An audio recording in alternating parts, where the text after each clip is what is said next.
we finally met up with the elusive Mr. Tom Morton from the BBC, who's going to join us for the rest of the trip. We've been nattering and emailing about this for about 8 months now, so it's finally good to hit the road with him. And you'll notice that Rob and I have matching buffs, as they're called. I know it sounds vaguely disgusting. Yeah, well, and this is my bike, which is a Triumph Trophy 1200. It is easily the oldest by a factor of 10 of the bikes that are on this trip, but it is also the most modern, fastest and biggest bike that we have here. Stolen and recovered. It was stolen 3 days after I bought it by a horrible little Ned in Glasgow, who ripped up the wiring, but managed to get that fixed thanks to the good offices of a garage in Bonnybridge, and here we are. So far the clock is the only thing that doesn't work. We are in Oban. Breakfast, the breakfast of champions, a fry-up. Yeah, it was good to eat something which was full of the essential, fundamental essence of Scottish cuisine, which was fat. Yeah. Right, so we are somewhere there, Oban. We're going to go all the way down here. We're due to get the ferry at 12:30, sailing at 1. What if we miss the ferry? We'll be swimming. Swimming with motorbikes. Swimming with motorbikes. I have every confidence in the Enfield's ability to cross water. Do you? And then, yeah, half a night on Islay and back out first thing in the morning. If we miss the ferry, there's one a bit later on. Is that? Yeah. Good news. But we're still not catching a late one in the morning.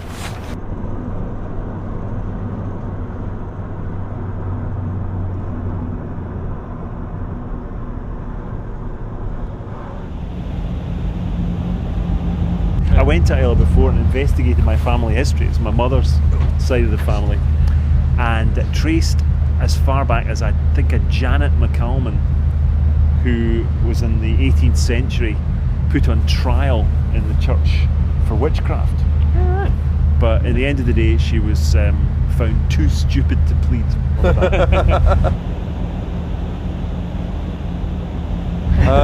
This is the West Coast, and I'm very much a specialist in the East Coast. Well, isn't this the ancient kingdom of Dalriada? Why doesn't Tom speak about the archaeology of the area? Well, this isn't it the case that this is the centre of ancient Scottish cult? The kingdom, the earliest kingdom of Scotland was in Kilmartin. We passed that fort, whose name I can't remember, which has got sort of crowning area of the early kings of Scotland on it. I thought that was down by Dumbarton or somewhere like that. Who cares? No, I mean, there's a whole line of really important ancient monuments down that coastline, isn't there? Kilmartin and all that. Yeah. And there's a lot of rock art up the Argyll coast, and the village that we passed through, which is called Kilmartin, that's correct, has a load of cut and ring marked stones next to it, it's just basically a spiral or a maze with a little hole in the middle of it, and these things turn up everywhere. There's one on Ilkley Moor in Yorkshire, but the majority of them are on the Argyll coast. So. Oh, we managed to miss Scotland in miniature, unfortunately. It was shame. so small, we missed it. I didn't even see a sign for it. No, it was very small. It's a tiny sign.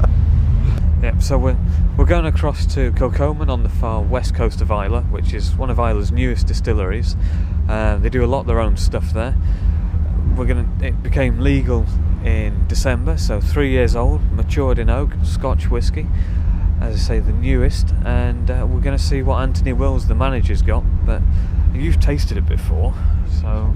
Yeah, not at 3 years old. I've tasted it at something like 6 weeks old, raw spirit straight from the still, which had been in and out of an American oak cask, and it tasted fantastic. It was also, for a spirit of that youth, the most pungently peaty thing I think I've ever smelled.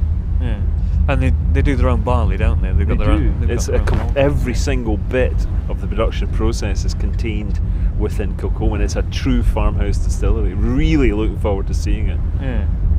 It ticks one of those boxes of things that you've not done, you've not seen before. So I think it'll be a good trundle over. And if the weather holds, it has hailed. We're racing the hail. Yes, it hailed 5 minutes ago. It's June in Scotland.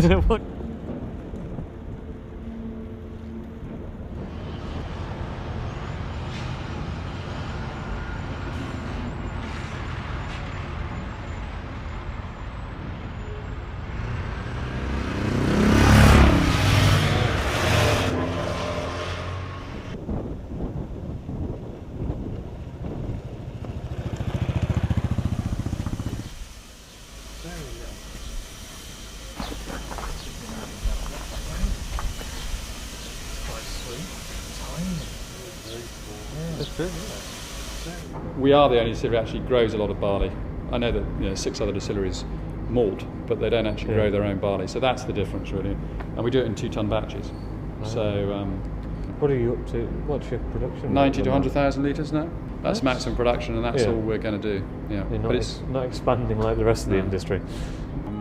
so about 30% is from our own stuff, our own barley, and then we buy in the balance from Port Ellen. But we keep them separate, so we don't actually mix the two malts. We keep them separate, so we end up with 2 different expressions. Growing the barley is also something that's, farm distilleries. That's how it all started. So Cut your own peat. we have it cut for us, but it's cut just down the road. I wasn't expecting to cut there with a touch. No, we get it cut, but it is cut by hand, so it's Rins peat rather than sort of anywhere else on Islay. But it's Islay peat. I think that's the important thing. Absolutely. Because there's no doubt when you taste peated whiskies from Speyside and Islay whiskies, they are different. There's no problem in that. And everybody's producing a sort of peaty whiskey. So we've got a tall, narrow neck with a boil bulb, and the idea is if you're distilling quite slowly, which we do, the idea is only the lighter alcohols will make it up over the line arm, and the heavier ones fall back down into the pan. I think the shapes do make a difference, and all things do, but obviously, make good spirit. But we're putting it into good wood. We are spending a lot of money on casks, and we're buying, actually at the moment, we're buying all our fresh first fill bourbons from Buffalo Trace Distillery. So I don't know how you want to do this. Do you want to take samples out of all 3? Yeah. We might as well, because we can't fit them on the back of the Enfield.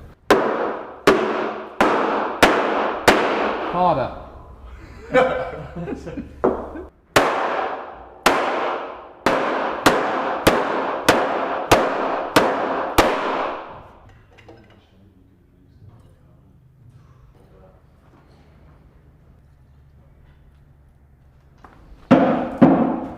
And that's the refill. That's the good That's one. the preferred one. Excellent. Smells good. Can't wait to try it, actually. Right, so 3 samples from Kilchoman. We've got a fresh bourbon cask, we've got a refill bourbon cask, and we've got one that has been finished in a sherry cask for 3 months. So we have to decide tonight which one of these 3 is going through to our final mixing with John Ramsay. So we shall start with the fresh bourbon. Jerry Tosh should have you clapped in irons.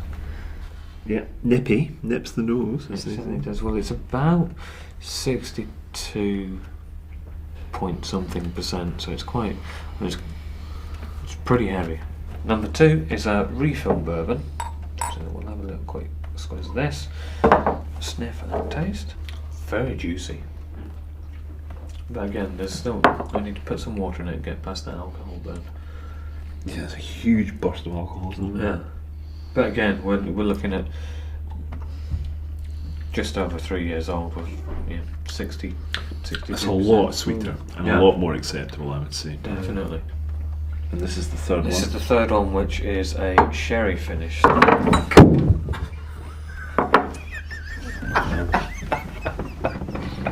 Dear Portman Group. You're one of these idiots. Right, well, it's 5 o'clock in the morning, time to get on the bikes, boy.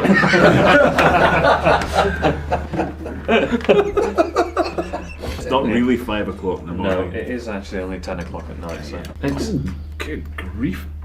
It's quite good, but it's a different bunny, isn't it? it is. It's just integration is the key for that. Yeah, it's not. Middle one, it's definitely the best one so far. In it. It can't be so far because we've only got 3 whiskies.